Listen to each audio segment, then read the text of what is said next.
మీరెప్పుడైనా జీవితంలో అంతా కోల్పోయి, నలుదిక్కులా చీకటి కమ్ముకొని, ఇంక నా వల్ల కాదు, నేనెందుకు పనికిరాను అని గదిలో ఒంటరిగా కూర్చొని ఏడ్చారా? ఈ సమాజం, మీ స్నేహితులు, కనీసం మీ వాళ్ళు కూడా మిమ్మల్ని పక్కన పెట్టినప్పుడు గుండెల్లో రగిలిపోయే ఆ అవమానాన్ని, ఆ బాధని ఎప్పుడైనా అనుభవించారా?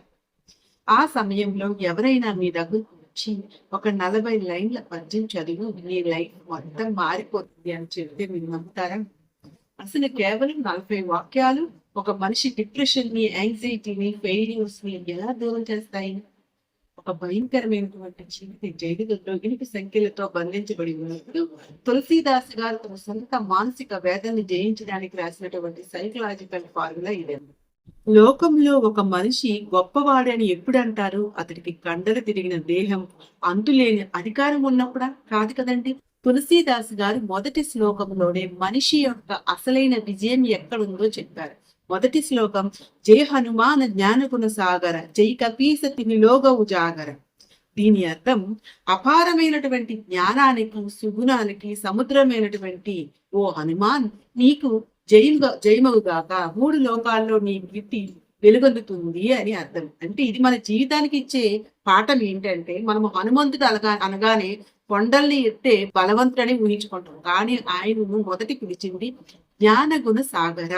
ఈ రోజుల్లో మనం స్కిల్స్ పెంచుకోవడానికి, బాడీ పెంచుకోవడానికి జిమ్ చుట్టూ వెళ్తాము, కోచింగ్ సెంటర్ల చుట్టూ వెళ్తాము. కానీ నైతిక విలువల కోసం మర్చిపోతుంది. బలం లేదా పవర్ ఉంటే సరిపోదు. దాన్ని సరైన దారిలో నడిపించే నాలెడ్జ్, క్యారెక్టర్ ఉన్నవారే నిజమైన హీరో. దీనికి అతి పెద్ద ఉదాహరణ 2వ శ్లోకం.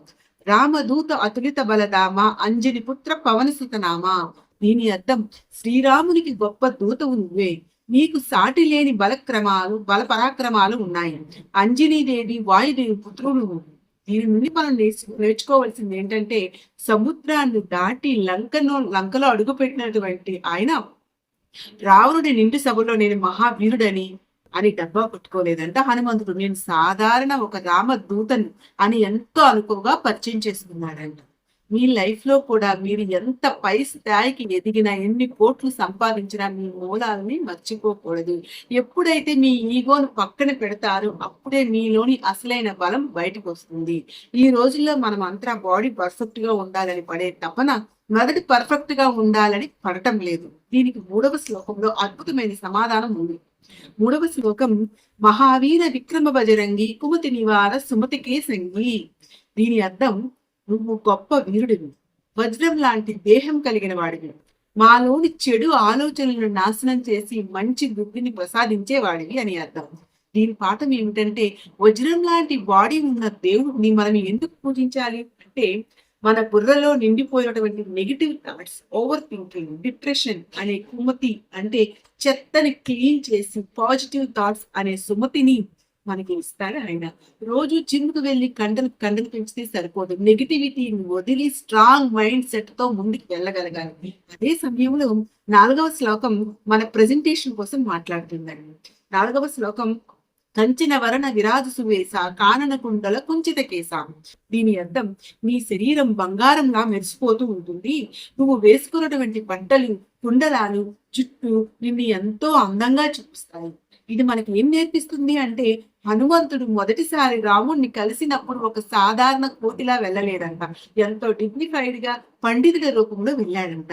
మనకి ఎంతటి టాలెంట్ ఉన్నా సరే నలుగురిలోకి వెళ్ళేటప్పుడు మనం ఎలా కనిపిస్తున్నాం అనేది చాలా ముఖ్యమంట. మన అపీరెన్స్ నీట్ గా ఉంటేనే సమాజంలో మనకు రెస్పెక్ట్ పెరుగుతుంది.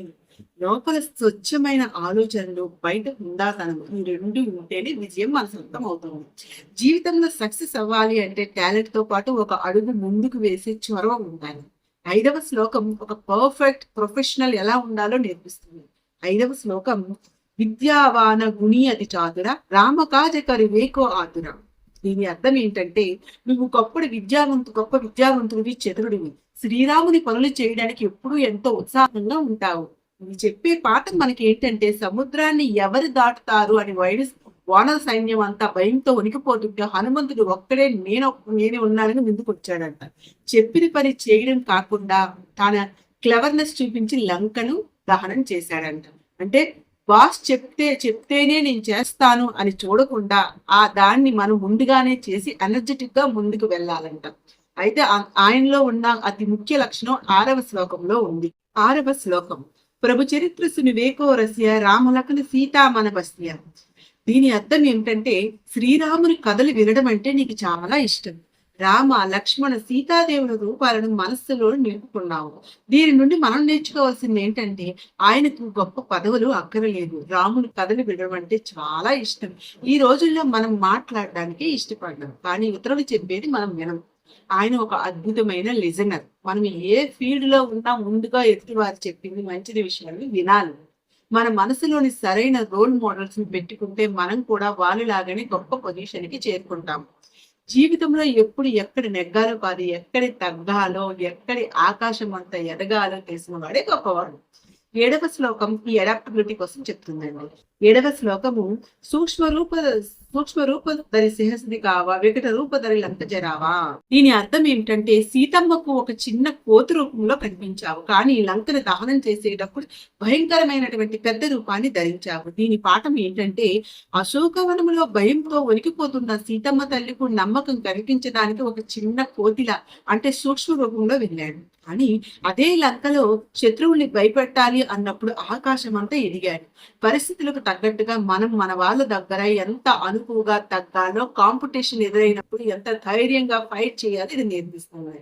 అంతేకాదు సగం పనిచేసి వదిలే వాళ్ళకి 8వ శ్లోకం ఒక వార్నింగ్ లా ఉంటుంది. 8వ శ్లోకం భీమ రూపధరి అసురి సంహారే రామచంద్రకి కాజసవారి సంహారి. అంటే దీని అర్థం రాక్షసులతో యుద్ధం చేస్తున్నప్పుడు భయంకరమైన రూపాన్ని ధరించి శ్రీరాముని కార్యాలన్నీ విజయవంతంగా పూర్తి చేశారు. దీని నుండి మనం గ్రహించవలసింది ఏంటంటే సముద్రం దాటేటప్పుడు సురస సిమి కాబట్టి రాక్షసులు అడ్డు వచ్చినా భయపడలేదు. సగం పనిచేసి వదిలేయకుండా అనుకున్న టార్గెట్ ను 100% ఫినిష్ చేశాడు. అంటే సమస్యలు వచ్చాయని పనిని ముందు మనము ఆపేయకూడదు, ఎండ్ లైన్ వరకు వెళ్ళడమే లీడర్షిప్, అసలైన లీడర్షిప్. నెక్స్ట్ 9వ శ్లోకం లై సజీవన లఖనిజి ఆయే శ్రీ రఘువీర హరిసి ఉరలాయే. దీని అర్థం ఏమిటంటే లక్ష్మణుడు స్పృహ కోల్పోయినప్పుడు సంజీవిని తీసుకువచ్చి ప్రాణాలు కాపాడాడు. దానికి శ్రీరాముడు సంతోషించి హత్తుకున్నాడు. దీని పాఠం ఏమిటి అంటే రాత్రికి రాత్రే హిమాలయాలకు వెళ్ళి సంజీవిని తీసుకురావాలి. అక్కడ మొక్క ఏదో గుర్తుపట్టలేకపోయాడు హనుమంతుడు. నాకు దొరకలేదని షాకులు చెప్పలేదు, ఏకంగా ఆ పర్వతాన్ని తీసుకొచ్చాడు. విపత్కర పరిస్థితుల్లో కంగారు పడకుండా అవుట్ ఆఫ్ ద బాక్స్ ఆలోచించేవాడే సరైన ఆపత్వాదుడు. ఆయన చేసిన ఈ సేవకు బహుమతి 10వ శ్లోకంలో ఉంటుందండి. 10వ శ్లోకము రఘుపతికి బహుత పడాయి తుమమ ప్రియ భరత సమబాయిని. దీని అర్థం ఏంటంటే శ్రీరాముడు నిన్ను ఎంతగానో మెచ్చుకొని నువ్వు నాకు సొంత తమ్ముడివి, భరతుడితో సమానమైన వాడివి తన గుండెల్లో స్థానం ఇచ్చాడు. ఇది మనకు నేర్పే లెసన్ ఏంటంటే సాక్షాత్ శ్రీ మహావిష్ణువు ఒక సాధారణ వానరుడిని తమ్ముడిలా చూశాడు అంటే అది ఆయన డెడికేషన్ కి దక్కిన గౌరవం. మీరు నిజాయితీగా పనిచేస్తే ఎవ్వరూ మిమ్మల్ని తొక్కేయలేరు. మన కష్టమే మనకి అత్యున్నత స్థానాన్ని, అత్యున్నత మనసుల గుండెల్లో స్థానాన్ని ఇస్తుంది. ఇప్పుడు ఎదుగుదల, సామాజిక బంధాలు ఎలా ఉంటాలో ఇప్పుడు చూద్దామండి. చాలా సార్లు మనం ఎంత కష్టపడినా మనకి సరైన గుర్తింపు రాదు. నేను ఇంత చేస్తున్నాను కదా ఎవ్వరూ పట్టించుకోవట్లేదని కూలిపోతాము. దానికి 11, 12, 13 శ్లోకాల్లో అద్భుతమైనటువంటి సమాధానం ఉంది. 11వ శ్లోకం సహస్రవదన తుమ్హారో సుఖదావై అసగతి శ్రీపతి కంటలగావై. అంటే దీని అర్థం 1000 పడగలు ఉన్నటువంటి ఆదిశేషుడు కూడా నీ కీర్తిని పాడుతూనే ఉంటాడు అని చెప్తుంటారు. శ్రీరాముడు నిన్ను ప్రేమగా ఆలింగనం చేస్తున్నాడు. దీని పాఠం ఏమిటంటే ముల్లోకాలను మోసే ఆదిశేషుడు కూడా పొగుడుతున్నాడు అంటే ఆయన క్యారెక్టర్ ఎంతటి గొప్పదో మనం అర్థం చేసుకోవచ్చు. 11వ శ్లోకము సహస్రవదన తుమ్హారో సికావై అసకతి శ్రీపతి కంటలగావై. అంటే దీని అర్థం 1000 పడగలు ఉన్నటువంటి ఆదిశేషుడు కూడా నీ కీర్తిని పాడుతూనే ఉంటాడని చెప్తాడు. శ్రీరాముడు నిన్ను ప్రేమగా ఆలింగనం చేసుకున్నాడు. దీని పాఠం ఏమిటంటే ముల్లోకాలను మోసే ఆదిశేషుడు కూడా పొగుడుతున్నాడు అంటే ఆయన క్యారెక్టర్ ఎంత గొప్పగా మనం అర్థం చేసుకోవచ్చు. మనకంటే కింద పని చేసే వారిని ప్రేమగా దగ్గర తీసుకొని ఎంకరేజ్ చేయడం ఒక గొప్ప లీడర్ ఉన్నటువంటి లక్షణం అని చెప్తున్నాడు. అంతేకాదు ఇంకా ఎవరెవరు పొగుడుతున్నారో తెలుసా? 12 మరియు 13 శ్లోకాలు. సనకాదిక బ్రహ్మాది మునీస యమకు వేద దిగపాల జహాం. దీని అర్థం ఏంటంటే బ్రహ్మ, దేవర్షి నారదుడు, యముడు, కుబేరుడు లాంటి గొప్ప దేవుళ్ళు కూడా నీ గొప్పదనాన్ని పూర్తిగా వర్ణించలేరు. దీని ద్వారా మనం తెలుసుకోవాల్సింది ఏంటి అంటే అంతులేని డబ్బు ఉన్న కుబేరుడు ప్రాణాలు తీసే పవరున్న యముడు కూడా హనుమంతుడిని ఎందుకు పొగిడారు?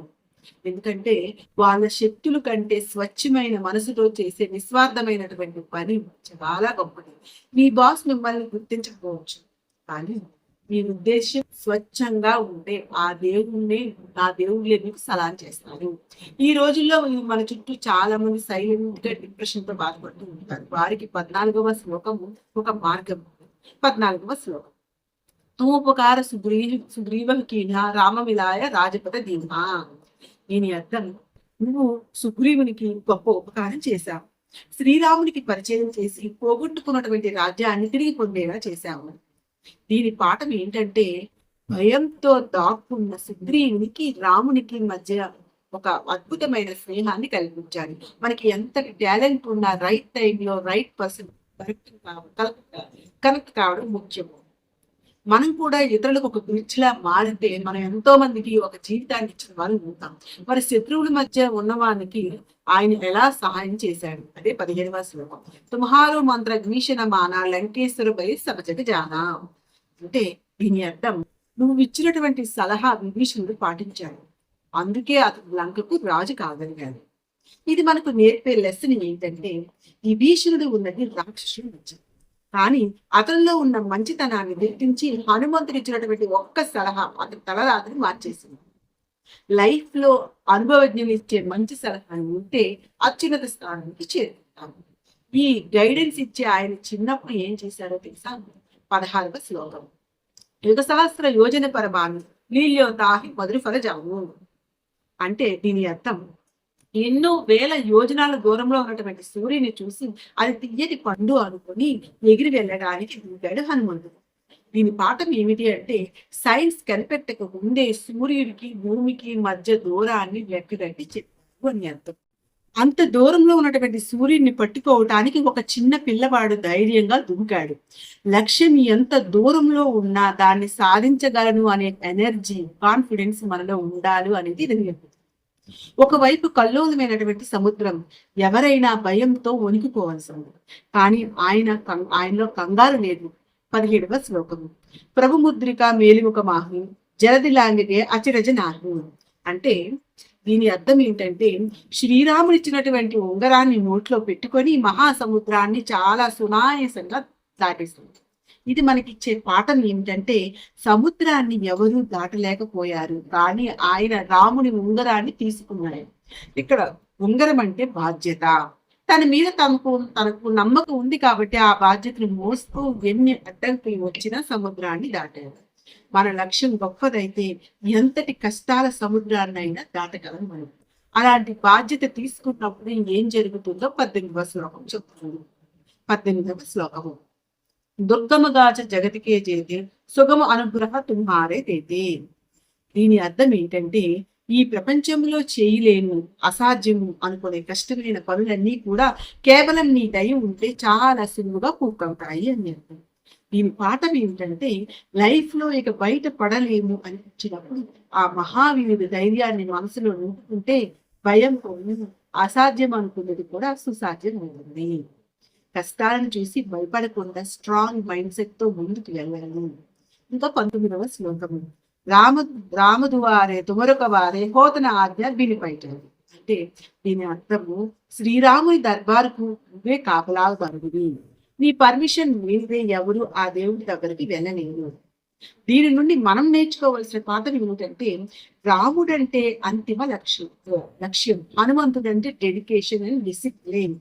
ఏ రంగంలో సక్సెస్ కావాలన్నా షార్ట్ కట్స్ లేవు. ముందుగా మనల్ని మనం కంట్రోల్ చేసుకునే క్రమశిక్షణ అనే గేటు దాటితేనే ఆ ఫైనల్ గోల్ ని రీచ్ అవుతాము అని అర్థం. క్రమశిక్షణ ఓకే, మనలో రగిలే కోపాన్ని, ఆందోళనను ఎలా కంట్రోల్ చేయాలి? 20వ శ్లోకం చూడాలి, సబసుకలాహై తుమ్హారీ శరణ తుమ రక్ష కాహుకోడరణ. అంటే దీని అర్థం, మీ శరణు కోరిన వారికి అన్ని సుఖాలు దక్కుతాయి. నువ్వే రక్షకుడుగా ఉన్నప్పుడు మాకింకా భయం ఎందుకు?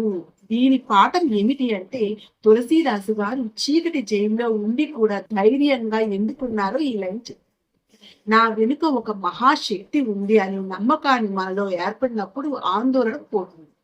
ఫలితాన్ని దేవుడికి వదిలేసేయాలి.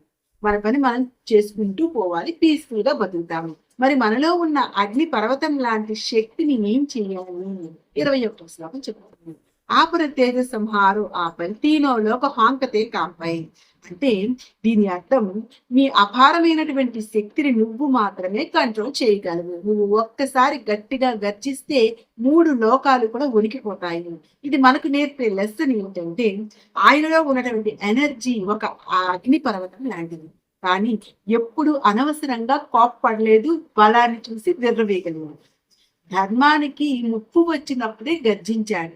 మనలో ఎంత టాలెంట్ పవర్ ఉన్నా సరే ఎమోషన్స్ ని కంట్రోల్ ఉంచుకోవాలి. ఎమోషన్స్ కంట్రోల్ వస్తే ఒక మ్యాజిక్ జరుగుతుంది. 22వ శ్లోకము. భూత పిశాచ నికట నహ్యావై మహావీర జపనామ సునావై. దీని అర్థం ఏమిటంటే, ఓ మహావీరా, మీ పేరు గట్టిగా చదివితే చాలు దెయ్యాలు, భూతాలు, పిశాచాలు ఏవి దగ్గరికి రావు. దీని పాఠం ఏమిటి అంటే, ఈ రోజుల్లో మనల్ని భయపెట్టే భూతాలు చెట్ల మీద లేవు. మన మైండ్ లో ఉండే ఇన్సెక్యూరిటీ, డిప్రెషన్, మన చుట్టూ ఉండే టాక్సిక్ మనసులే ఆ పిశాచాలు. మన మీద మనకి నమ్మకం, ధైర్యం ఉంటే ఆ నెగిటివ్ శక్తులన్నీ కూడా భయపడి పారిపోతాయి. మైండ్ క్లియర్ అయితే బాడీకి వచ్చే రోగాలు కూడా పోతాయా? 23వ శ్లోకం చూద్దాం. నాశయ రోగ హరై సుఖతీర జపతి నిరంతర హనుమతి వీరా. దీని అర్థం ఏంటంటే, మీ పేరును నిరంతరం జపించిన వారికి ఎలాంటి రోగాలు రావు, నొప్పులు, బాధలు నశించిపోతాయి. దీని పాఠం ఏమిటి అంటే, మనసుకి శరీరానికి దగ్గర సంబంధం ఉంది. మైండ్ ఎంత స్ట్రాంగ్ గా ఉంటే బాడీ అంత ఆరోగ్యంగా ఉంటుంది. ప్రశాంతంగా ధ్యానం చేస్తే మానసిక ఒత్తిళ్లు తగ్గిపోతాయి. శరీరంలో ఉన్నటువంటి సగం రోగాలు వాటంతటవే తగ్గిపోతాయి. కానీ ఒక చిన్న కండిషన్ అప్లై అవుతుంది. 24వ శ్లోకము. సంకటతే హనుమాను చుడావై మనక్రమ వచన ధ్యాన జోలావై. దీని అర్థం, ఎవరైతే తమ మనస్సుతో, చేతలతో, మాటలతో నిన్ను ధ్యానిస్తారో వాళ్ళని ఆపదల నుండి నువ్వే రక్షిస్తావు. దీని నుండి మనం నేర్చుకోవాల్సింది ఏంటి అంటే, కేవలం పూజ గదిలో కూర్చొని నామం జపిస్తే కుదరదు. మనసులో అనుకున్నది, నోటితో చెప్పేది, చేసే పని, ఈ 3 కూడా ఒకటే అయి ఉండాలి. అదే ఇంటిగ్రిటీ. అలా నిజాయితీగా బతికే వాళ్ళకి దేవుడు ఏదో ఒక రూపంలో వచ్చి కాపాడతాడని అర్థం. అలాంటి నిజాయితీ ఉన్నవాడు బెస్ట్ ఎంప్లాయీ కూడా అవుతాడు. 25వ శ్లోకము. సభపర రామ తపస్వి రాజా తినకే కాద శుక్లతం సకలతమ సాజ. అంటే దీని అర్థం, రాజులందరికీ రాజైనటువంటి శ్రీరామచంద్రుడి పనులన్నీ నువ్వే చాలా ఈజీగా పూర్తి చేశావు. దీని పాఠం ఏమిటి అంటే, రాముడు ఆశీస్సులు ఇచ్చాడు, హనుమంతుడు గ్రౌండ్ లోకి దిగి పనులన్నీ సక్సెస్ఫుల్ గా పూర్తి చేసి బాస్ ని గెలిపించాడు. పైన ఎంత సీఈఓ ఉన్నా కూడా గ్రౌండ్ లెవెల్లో కష్టపడి పనిచేసే రిజల్ట్ ఇచ్చే హనుమంతుడు లాంటి ఎంప్లాయీ లేకపోతే సక్సెస్ రాదు. తర్వాత మహాసిద్ధి శాశ్వత కీర్తి.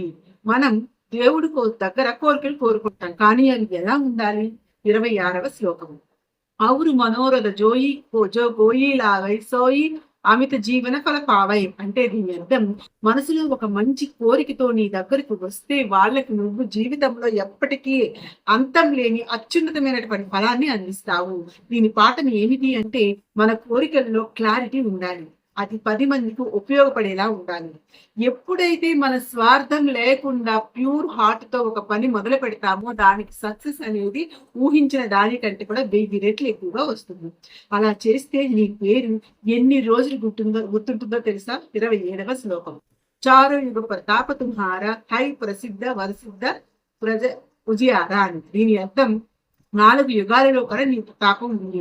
నీ కీర్తి ప్రపంచమంతా ఒక గొప్ప వెలుగులా వ్యాపించి ఉంది. ఇది మనకి ఇచ్చే పాఠం ఏమిటి అంటే, ట్రెండ్ కి తగ్గట్టు వచ్చే పేరు ప్రఖ్యాతులు టెంపరరీ, కానీ మన క్యారెక్టర్, మనం చేసే మంచి పనులు కాలం మారినా కూడా, జనరేషన్ మారినా కూడా చరిత్రలో అలానే ఉండిపోతాయి. చెరిగిపోని వెలుగులా మిగిలిపోతాయి.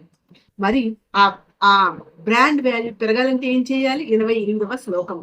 సాధు సంతకే తుమరక వారే అసురునికందన రామదువారే. అంటే దీని అర్థం సజ్జనులను రక్షించే వాడికి, రాక్షసులను నాశనం చేసే శ్రీరామునికి అత్యంత ప్రియమైన వాడివి నీవు. దీని పాఠం ఏమిటంటే, సొసైటీలో ఎవరికైనా అన్యాయం జరుగుతున్నప్పుడు సైలెంట్ గా చూడకూడదు. మంచి వాళ్ళ వైపు నిలబడాలి. మనం తప్పు జరుగుతుంటే ధైర్యంగా ఎదిరించాలి. ఇదే నిజమైనటువంటి సోషల్ రెస్పాన్సిబిలిటీ. డబ్బు కోసం పరిగెత్తే వాళ్ళకి 29వ శ్లోకం ఒక సీక్రెట్ చెప్తుంది. 29వ శ్లోకం, అష్టసిద్ధి నవనరికే దాత అస్వరదీన జానకి మాత.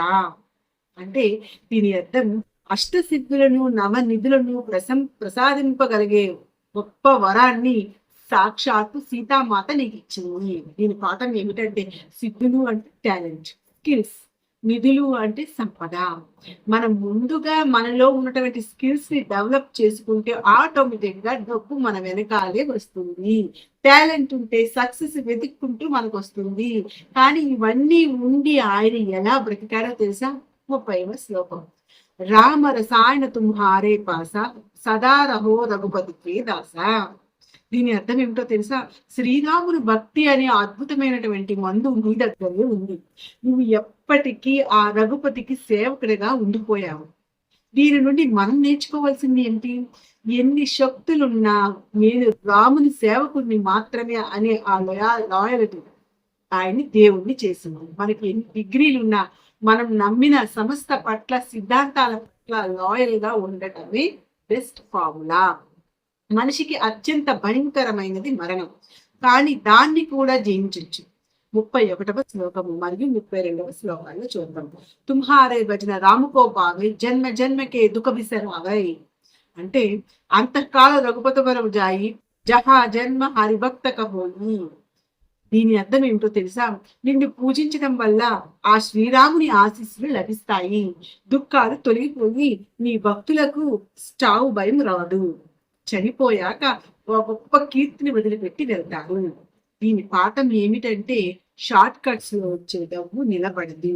దేవుణ్ణి లేదా విజయాన్ని చేరుకోవడం అంత సులువు కాదు. కానీ ఒక గొప్ప గైడ్ ని ఫాలో అయితే దారి ఈజీ అయిపోతుంది మీకు. చనిపోయేటప్పుడు మనం తీసుకెళ్లేది కేవలం మన క్యారెక్టర్ మాత్రమే. మనం లేకపోయినా మన పేరు 10 కాలాల పాటు వినిపించేలా ఒక పాజిటివ్ లెగసీని క్రియేట్ చేయాలి. కానీ దీనికి ఒక కండిషన్ ఉంది సుమా. 33 మరియు 34వ శ్లోకం, ఔరు దేవత చిత్తన ధరి హనుమతి సేవి సర్వ సుఖకరి సంకట కటై మటై సభపీరా జో సుమిరావు హనుమతి బలవీరా. దీని అర్థం ఏమిటో తెలుసా? వేరే దేవతని పూజించాల్సిన అవసరం లేదు. ఒక్క హనుమంతుడికి సేవ చేస్తే చాలు, ఆపదలన్నీ మాయమైపోయి అన్ని సుఖాలు నీకు దొరుకుతాయి. దీని పాఠం ఏమిటి అంటే, దీని అర్థం మిగతా దేవుళ్ళు తప్పు చేయడం కాదు, ఏకాగ్రత అంటే ఫోకస్ కోసం చెప్పటం అన్నమాట. 10 పడవల మీద కాలు వేయకుండా ఒకే లక్ష్యం మీద సింగిల్ మైండెడ్ గా ఫోకస్ చేస్తే 100% రిజల్ట్ వస్తుంది. కష్టాలు చుట్టుముట్టినప్పుడు నమ్మకం కోల్పోకూడదు. భయాన్ని జయిస్తే కష్టాలు వాటంతట అవి కరిగిపోతాయి. ఆ నమ్మకానికి ప్రాణం పోసేది గురువు మాత్రమే. 35వ శ్లోకం, జై జై జై జై హనుమాన్ గోసాయి కృపకరో దేవకీ నాని. దీని అర్థం ఏంటంటే, ఓ హనుమా నీకు జైలు కలుగుగాక, ఒక గురువులాగా నా మీద దయ చూపించు తండ్రి. దీని పాఠం ఏమిటి అంటే, దేవుడు కరుణిస్తాడు, కానీ గురువు తప్పుని సరిదిద్దుతాడు, జ్ఞానాన్ని ఇస్తాడు. మనం ఎంత ఎదిగినా కూడా దేవుని ముందు, గురువు ముందు ఒక విద్యార్థిలాగే ఉండాలి. ఎప్పుడు నేర్చుకుంటూనే ఉండాలి. ఇక్కడే తులసీదాసు గారు ఒక మైండ్ బ్లాక్ అయిన ఒక సైకలాజికల్ సీక్రెట్ ని చెప్పారు. 36 మరియు 37వ శ్లోకాలు, జో శతవార పాఠకర గోయి చోట బంది మహాసుఖ హోయి జో యహ పడే హనుమాన్ చాలీసా సాకి హోయ్ సిద్ధ సాకి గౌరీసా అన్నారు. దీని అర్థం, ఈ చాలీసాలో 100 సార్లు చదివే వారు బంధనాల నుండి విముక్తి పొందుతారు, గొప్ప సిద్ధి వారికి లభిస్తుంది. దీనికి సాక్షాత్తు ఆ పరమశివుడే సాక్ష్యం. దీని నుండి మనం నేర్చుకోవాల్సింది ఏంటి?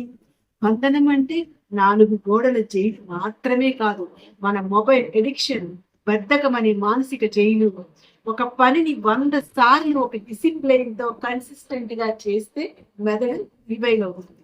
దీన్ని మోడర్న్ సైన్స్ న్యూరోప్లాస్టిసిటీ అంటారు. పని మొదలు పెట్టేటప్పుడు నా వల్ల అవుతుందా అనే డౌట్ ఉండకూడదు.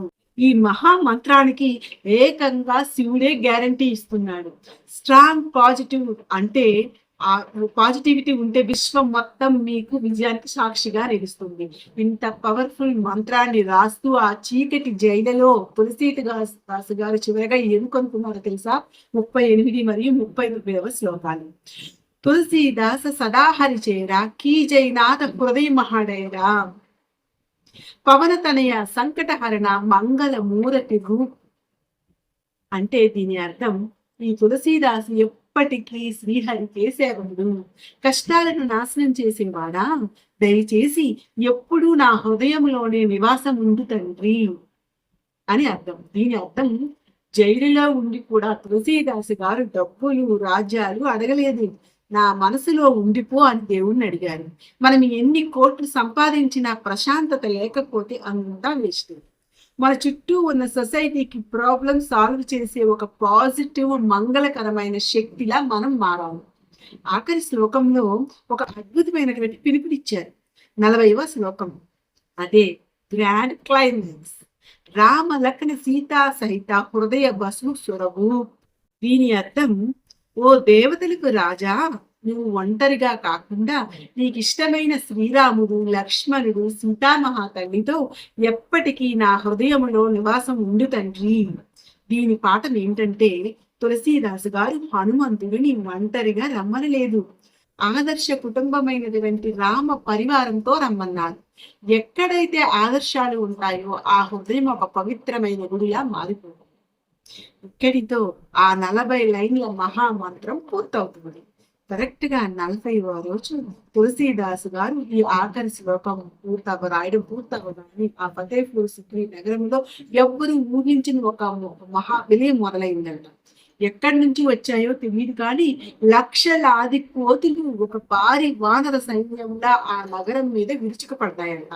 అక్బర్ కోట గోడలు దాటి సైనికుల ఆయుధాలు లాగేసుకొని అల్లకల్లోలం చేసేసాయంట. ప్రపంచాన్ని శాసించే అక్బర్ సైన్యం ఫిరంగులు సైతం ఆ కోటుల దెబ్బకు వికలమైపోయి చేతులు ఎత్తేసాయంట. అప్పుడు అక్బర్కు ఒక భయంకరమైనటువంటి నిజం తెలిసిందంట. ఇది కేవలం జంతువుల దాడి కాదు, ఒక నిస్వార్థమైనటువంటి భక్తుడిని చీకటి గదిలో బంధించినందుకు సాక్షాత్తు ఆ బజరంగ బలి చూపించినటువంటి విశ్వరూపం అని. ప్రాణభయంతో ఒలికిపోయినటువంటి అక్బర్ చక్రవర్తి తన కిరీటాన్ని తీసి పక్కన పెట్టి స్వయంగా పరిగెత్తుకుంటూ వెళ్ళి జైలు తలుపులు తెరిచారంట. తులసీదాసు గారి పాదాల మీద పడి, మహాత్మా, నా అహంకారం కళ్ళు మూసుకుపోయేలా చేసింది, నన్ను క్షమించండి తండ్రి అని వేడుకున్నాడు. ఎప్పుడైతే అక్బర్ తన తప్పు తను తెలుసుకుని తులసీదాసు గారిని బయటికి తీసుకొచ్చారో ఒక్క క్షణంలో ఆ వానర సైన్యం మొత్తం శాంతించి అడవుల్లోకి మాయమైపోయారు. ఒక సామాన్యుడి అచంచలమైనటువంటి భక్తి ముందు ప్రపంచాన్ని ఏవే ఒక గొప్ప చక్రవర్తి అహంకారం తల వంచిన అద్భుతమైన ఘట్టం అది. చూశారు కదండి, కేవలం 40 వాక్యాలు, అందులో దాగి ఉన్న అర్థం మన జీవితాన్ని మార్చేటంత పవర్ఫుల్. హనుమాన్ చాలీసా అనేది కేవలం గుడిలో కళ్ళు మూసుకొని చదివే ప్రార్థన మాత్రం కానే కాదు. భయంతో వణికిపోయిన క్షణాల్లో మనకు అండగా నిలబడే ఒక అదృశ్య ఆయుధం.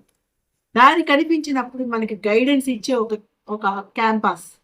ఈ 40 శ్లోకాల్లో ఉన్నటువంటి ఒక్క పాఠాన్ని మన రియల్ లైఫ్ లో అప్లై చేస్తే మన సక్సెస్ ని ఏ శక్తి ఆపలేదు. తులసీదాసు గారు ఆనాడు చీకట్లో వెలిగించినటువంటి ఈ అక్షర జ్యోతి ఈ రోజు మన అంతరి జీవితాల్లో ఉన్నటువంటి కష్టాలు, చీకట్లను ఖచ్చితంగా పారద్రోలుతుంది. జై శ్రీరామ్, జై బజరంగ్ బలి. చూసారు కదండి వీడియో. నెక్స్ట్ ప్లీజ్ అండి లైక్ చేయండి, షేర్ చేయండి, నా ఛానల్ ని సబ్స్క్రైబ్ చేసుకోండి ప్లీజ్ అండి.